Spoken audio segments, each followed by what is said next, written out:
All right, it's not exactly good news. Just in the first 2 weeks of April now, we have just the first 2 weeks in April rolling into this average. This is not the whole month. This is the first time we're getting a look at the unemployment number since we started the lockdown. So in 2 weeks, how long have we been going now? Almost 8 weeks, Stu? Yeah, I guess we're coming up on, this is the end, because the 6 weeks to stop the spread ended last week. So this would be the end of the 7th week.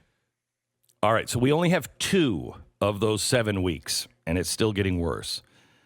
I think we actually... Our unemployment rate... Yeah, we're further along than that. I think we'd have 4, because it was... do we really? That makes me feel better. The last 2 weeks of March and the first 2 weeks of April, I believe, are here. So we still are missing the last couple of weeks, which we've seen multiple millions more go on the unemployment rolls. Yeah.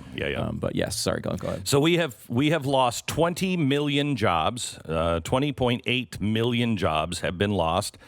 And our unemployment number has gone from the best it's ever been. What was it, 3.5 or 3.8? 3.5, yep. It's not the best it's ever been, but it's best it's ever been in a very long time.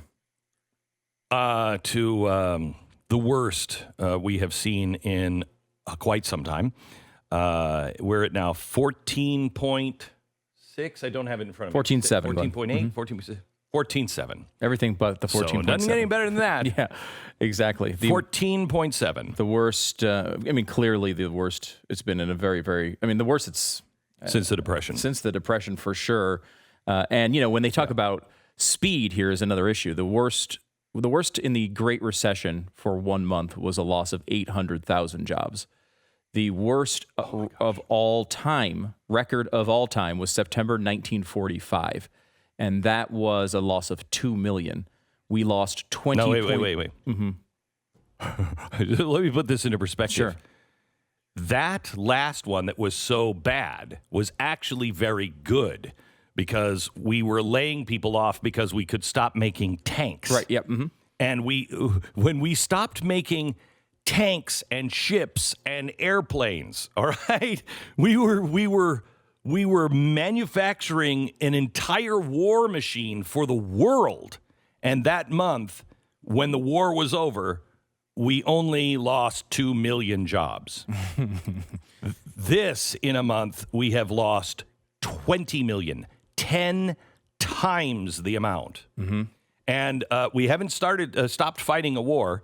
And there is no, 1950s Chevy on the horizon that's going to come quickly. It's not like, we just have to retool. Hey, everybody's coming home. Let's build houses. Right.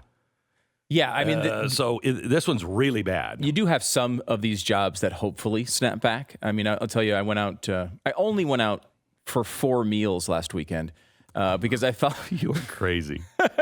Crazy. 4 different times. The second time we went out, we were desperate here. The second time we went out, we talked to a guy who worked at a restaurant, and the restaurant was, in the middle. Picture this, really nice restaurant, relatively new, last year or two. Built in between 3 hotels. Not a lot of people at the hotels these days. That's a kind of an issue. Yeah, so even when you open, who's going to your restaurant? So there's basically nobody at this place. We're talking to the guy for a long time, and it was the first day Texas had allowed restaurants to be open. And he said, immediately when this happened, he got laid off. And he was waiting, just like so many Americans, with the intent, though, the belief that eventually he was going back to the same job. And that is what happened. He is now back at the place. And again, that's not going to be the case for everybody. But some of those jobs, as these things reopen, will snap back. It's just a matter of how many. And again, they're running at 25% capacity, which they were not hitting. The jobs that will snap back that are pretty easy are anything to do. Well, for instance, Mexico is now having a beer shortage, okay, because beer was not essential. So those jobs are coming back. If you're in the alcohol industry, you might see a boom. Those jobs are coming back. Specifically, I'd be a little nervous about. Maybe. Yeah. I wonder if they change their name in the end. I doubt they do. But people, it did affect them. They really did think that I'm not drinking Corona beer. which is stupid. It doesn't come from Corona beer. But anyway, the jobs that you have that are entertainment based. I talked to Michael Cole. You know who Michael Cole is, Stu? Michael Cole. He's a big concert promoter and producer. Okay. He did the Rolling Stones. He does, all the big names. And he wrote to me last night, and I said, "How long before you're back to work?" He said, "I think it's going to be 18 months before any industry of entertainment's really coming back." Jeez. And that's with my fingers crossed. I mean, that job is, and I think restaurants are going to be in this. I think people are anxious to go out to restaurants, but just not crowded restaurants. So restaurants will be open and they'll be doing it, but I think people are not going to be standing in line. The Cheesecake Factory where it's just jam packed and you're all standing in line to get in. Those kinds of restaurants, I think, are going to be a little more difficult to snap back. So I don't know how restaurants are going to make enough money to make a real profit, but maybe they could keep their businesses open. The ones who are really in trouble, if you worked for a small business, I have friends, they wrote last night and said they are opening up their bookstore.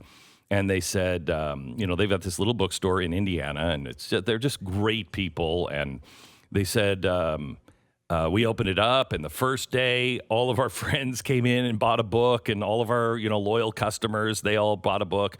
They said, but it has been ghost town since then. But they're hoping for travel because they're in this cute little, vacation kind of spot. And they said they make most of their money in the summer. Now, I think travel's going to snap back, but it's going to be the old way, I think. I don't think people are going to get into an airplane right away. I think they're going to be driving a lot. I know we're planning on going on vacation, and we're planning on driving across, and not for any other reason other than I just like driving. But I hate airports, but there's no reason to get into an airplane if you can drive right now. Yeah. So I think that's going to be. Did you see Frontier is offering seats for as low as $35 if you want to buy the seat next to you? Oh, really? You just to add on essentially $35. Mm-hmm. Yeah. If you don't want to sit next to somebody, it's $35. That's smart. Holy cow. That's a smart way of handling it, though. Very smart. We saw some pictures yesterday of planes that are still packed as the old days. Middle seats all filled. A lot of them are going very empty, but occasionally those things still happen, which is just at this point so strange. But I think that there's that. I don't know if I told you the story, Glenn. I was looking at the flight for the upcoming Super Bowl, which I book well in advance to try to get nosebleed prices.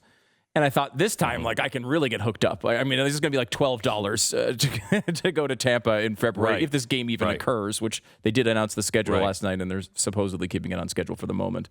Something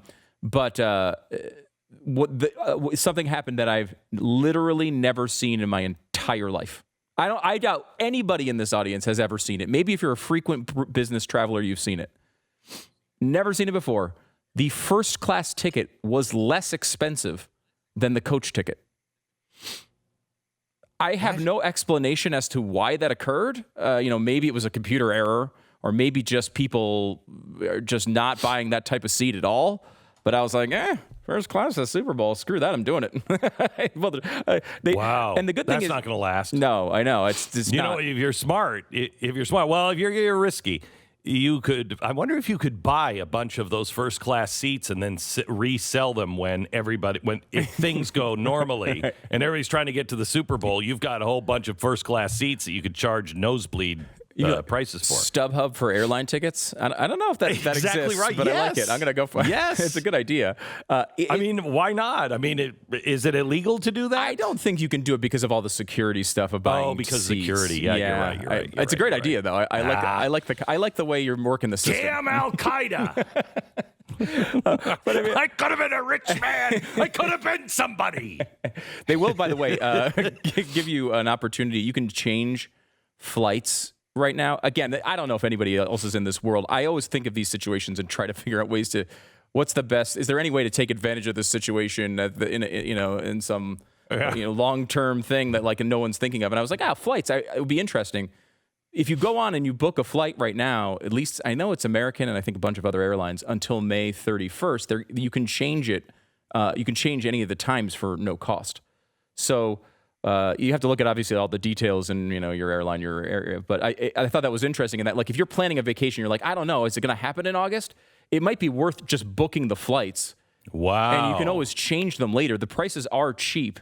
And you can always go on and change, the actual timing of it if this stuff doesn't wind up panning out. Yeah, and I don't think that's going to last very long because I will tell you, I live in a place where I can see the flight pattern into Dallas. Yeah. Mm-hmm. The planes, all stack up. And so at night, it's kind of cool to watch all these planes, these lights in the sky. You're like, they're UFOs, man. They're all UFOs.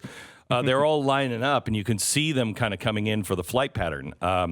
And we have noticed that the skies have been a little dark lately here in Dallas, but it is picking back up. Or starting to see the flight pattern start to pick up again, which is encouraging.